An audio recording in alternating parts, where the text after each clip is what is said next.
कि प्रकट हुए भगवान धरती पर तो प्रलय मच गया है, हमारा स्वर्ग भी छीन गया है, क्योंकि बलि राक्षस कुल में दैत्य कुल के थे। बलि को हरने के लिए वामन अवतार लेना पड़ा भगवान।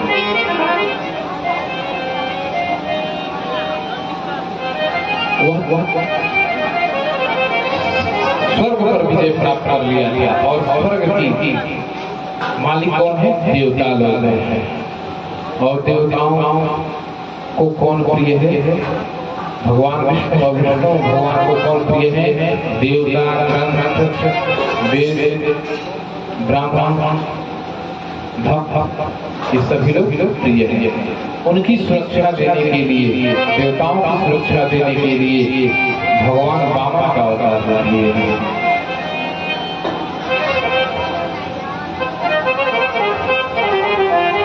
और वामन भगवान का अवतार होता है और उनका यज्ञोपवीत संस्कार होता है। यज्ञोपवीत संस्कार के साथ भिक्षा मांगी जाती है। भिक्षा मांगने के लिए वो निकल पड़े और भिक्षा मांगने के लिए कहाँ जाते हैं? बलि के पास।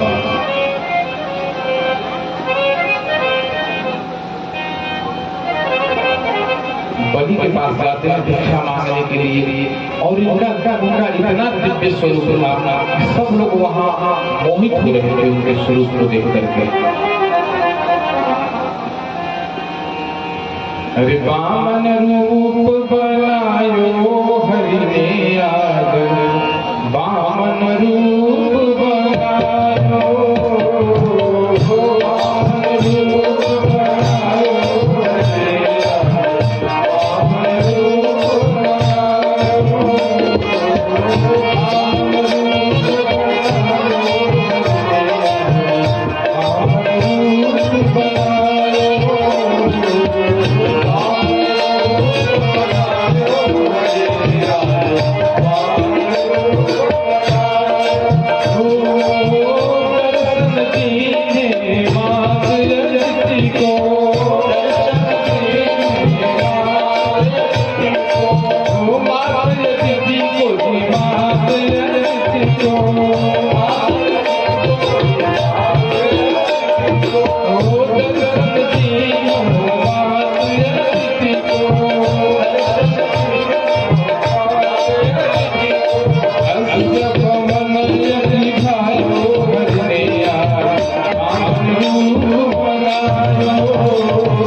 यज्ञ मंडप में पहुंचते हैं। देखिए यज्ञोपवीत आगे भजन यज्ञोपवीत पहनायो धरेंगे आज यज्ञोपवीत संस्कार शादी विवाह में करते हैं, लेकिन ये अच्छा नहीं है, उसका भी नियम होता है। यज्ञोपवीत एक अलग संस्कार है और विवाह संस्कार का एक अलग है। विवाह हो या न हो कोई बात नहीं, लेकिन यज्ञोपवीत संस्कार होनी चाहिए। लेकिन आजकल विवाह होगा तभी यज्ञोपवीत होगा, धमकी दे रहे हैं यज्ञोपवीत। और यज्ञोपवीत हो जाने के बाद लोग क्या करते हैं, निकाल करके मिट्टी पे टांग देते हैं कि अशुद्ध हो जाए। अरे यज्ञोपवीत कभी अशुद्ध नहीं होता। यज्ञोपवीत जान जाइए आज के बाद कभी अशुद्ध नहीं होता, जीर्ण होता है, पुराना हो जाता है, लेकिन अपवित्र नहीं होता है। यदि आपसे छूट जा रहा है, नियम पालन नहीं कर पा रहे यज्ञोपवीत का, तो कोई बात नहीं। यदि आप स्कूल में पढ़ने जाते हैं, याद नहीं हो रही है, इसका मतलब ये नहीं कि किताब आप रख दीजिए बक्से में, ये तो और बहुत बात हो गया। अरे कम से कम पुस्तक धोएंगे तो कुछ तो सोचिए आ जाएगा। करते गलत अभ्यास जड़मत हो तो सुझाव। तो यज्ञोपवीत निकाल देना सबसे बड़ा अपराध है। इससे अच्छा क्या है, पहने रहे और अशुद्ध होती है, ठीक है, कोई दिक्कत नहीं आप नियम का पालन कर पा रहे हैं, लेकिन करते करते एक दिन आप भी बन जाइएगा। क्या आप बचपन से ही अपने हाथों से भोजन करते थे, माँ खिला रही थी, पहले आप आते होंगे तो बहुत सारे जूठे गिरते होंगे, लेकिन अब आप आते हैं तो कुछ भी जूठ नहीं गिरता है। ये अभ्यास है। तो वैसे ही यज्ञोपवीत निकाल करके मिट्टी पर टांग देना सबसे बड़ा दोष है, इससे बड़ा दोष कुछ नहीं। तो आज यज्ञोपवीत संस्कार हुआ है प्रभु का, और भिक्षा करने के लिए चले जाते हैं। पहुंचते हैं कहाँ, राजा बलि के पास। उनका इतना दिव्य स्वरूप था कि सब मोहित हो रहे थे। बलि की जो बहन थी वो भी मोहित हो रही थी। बलि ने क्या कहा, स्वागतम ते नमस्तुभ्यं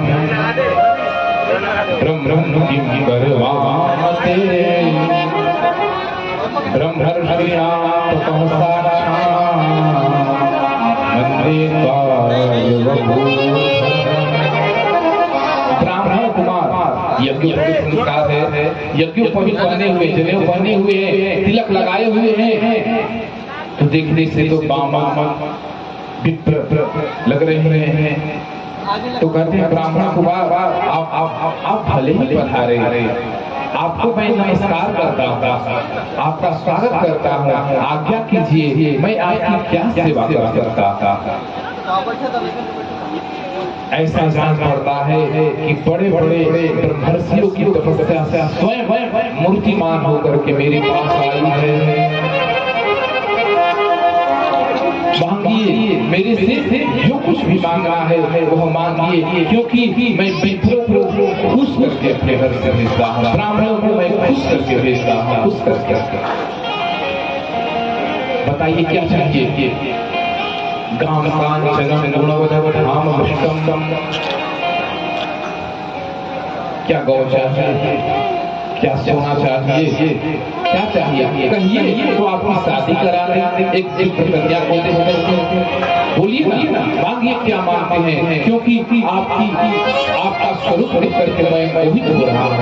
और एक तो आप विप्र हैं, मैं विप्र को देकर संतुष्ट करता हूँ। मांगिए ना क्या मांगना चाहते हैं। तो भगवान ने क्या मांगा, पदानि त्रीणि तेन्द्र संवितानि पदा। कहते हैं कि आप मुँह मांगी देने वाले वस्तु देते हैं, जो मांग ले वो दे देते हैं। तो मुझे ज्यादा तो नहीं चाहिए, मैं एक तो छोटा सा बाबा हूँ, मुझे 3 पग जमीन दे दीजिए, कम से कम वहां बैठ कर के भजन जरूर रहूंगा। हंसने लगता है कि आप ब्राह्मण है ना, आपको मांगने भी नहीं आती है। राजा के पास आए हैं और 3 पग जमीन मांग रहे हैं। वो कहते हैं नहीं, मुझे ज्यादा की जरूरत नहीं है, बस 3 पग ही दो ना। नहीं मांगो ना प्रभु, अब मांगो, क्या मांगना चाहते हो?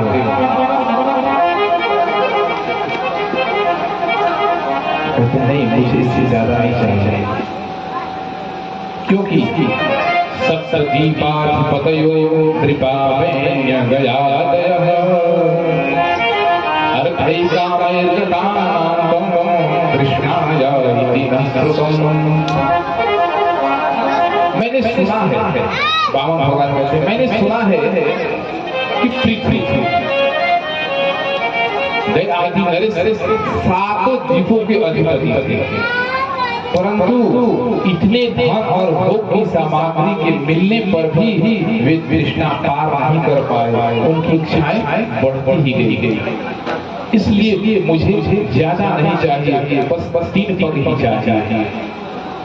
वहां पहुंच जाते हैं, दैत्य गुरु शुक्राचार्य कहते हैं कि इसमें जरूर कुछ रहस्य है, तभी तो ये 3 पग मांग रहे हैं। तब उन्होंने देखा कि ये तो नारायण है, छल करने के लिए आए हैं। तो भगवान ने कहा कि देना चाहते हो कि नहीं देना चाहते हो? नहीं तो कह दो कि तुम देने वालों में से नहीं हो, नहीं तो संकल्प लो कि मैं 3 पग देना चाहता हूं। अरे ऐसे क्यों बोल रहे हैं? मैं प्रहलाद का वंश का हूं,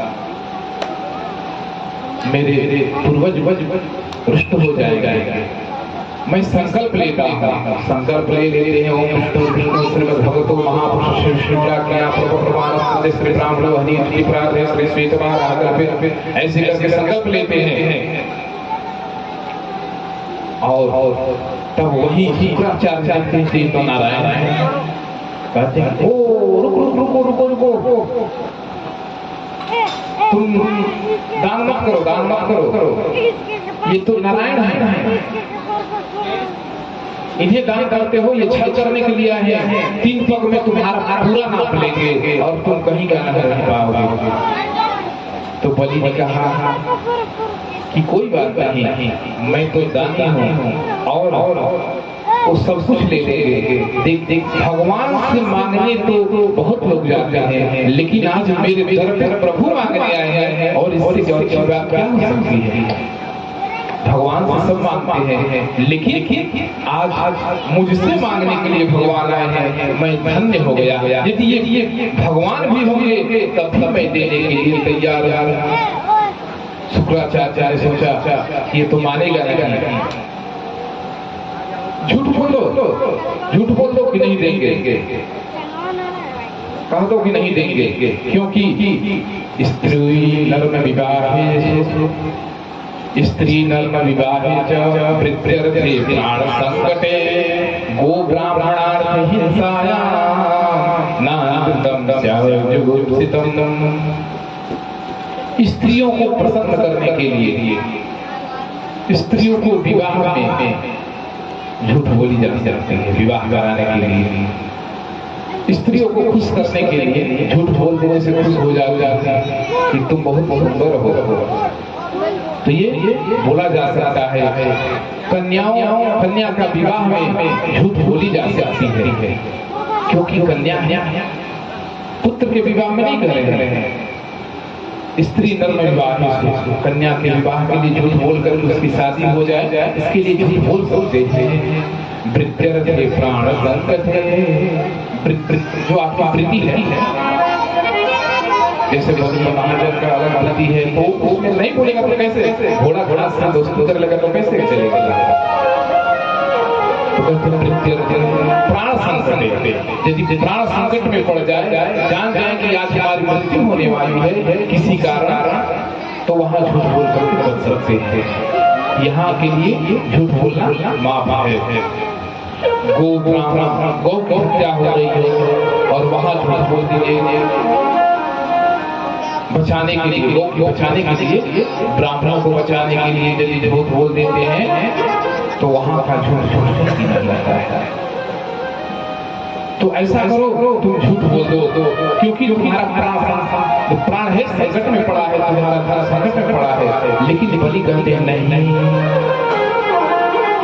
मेरे यहाँ भगवान मांगने के लिए आए हैं, मैं क्यों उन्हें निराश करूं?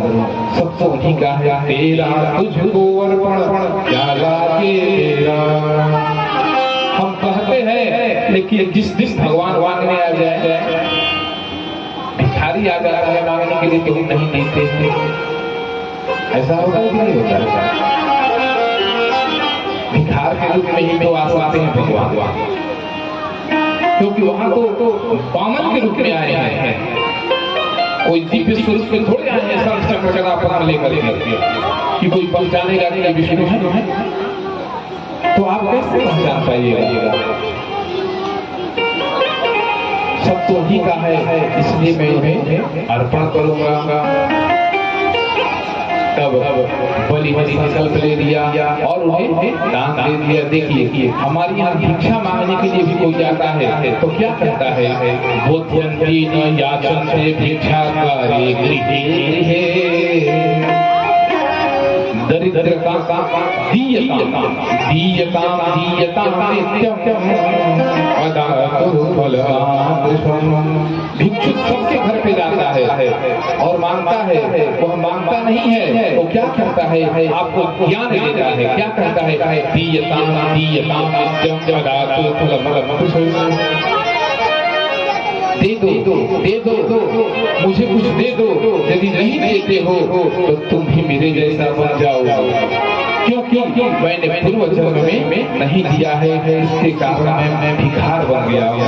इसलिए तुम दे दो। दीयताम दीयताम नित्यम अदातु फलवान।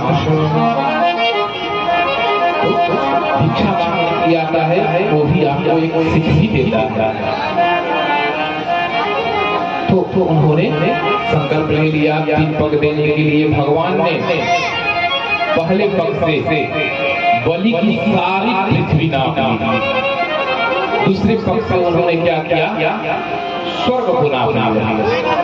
देवताओं को देनी थी स्वर्ग को नाप लिया। उसके बाद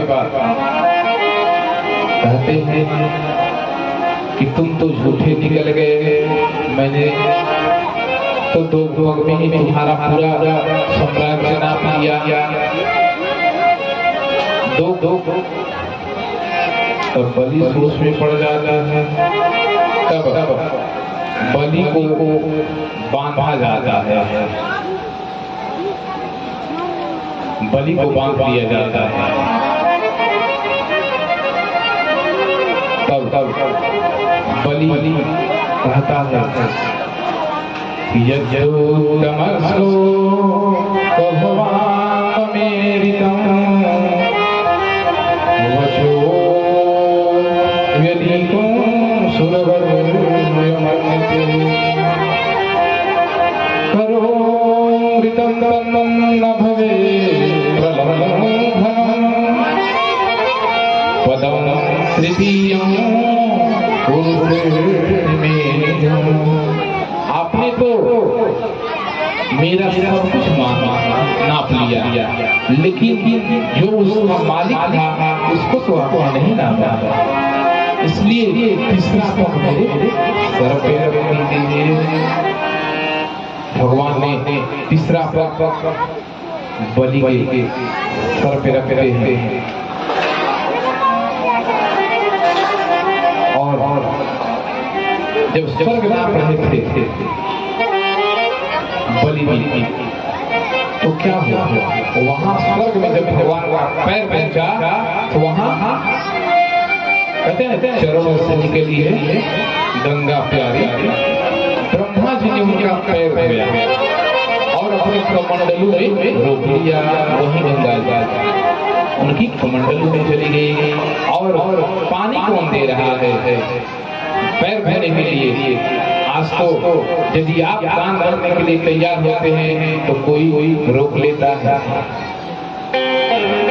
पत्नी रोक लेगी, जैसे ये छूट गई।